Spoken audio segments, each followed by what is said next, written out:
तर आज मी गेले होते मुखाई येथे असलेल्या काळभैरवनाथ मंदिरामध्ये.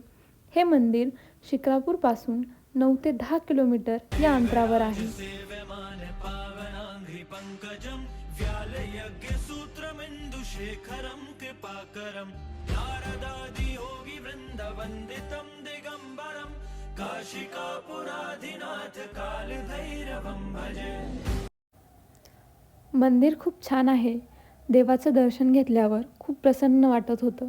इथे पुढे दत्ताचं छोटंसं मंदिर आहे. तिथेही दर्शन घेतलं.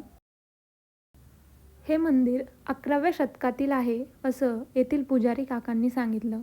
मंदिराचा परिसर हा खूप स्वच्छ होता.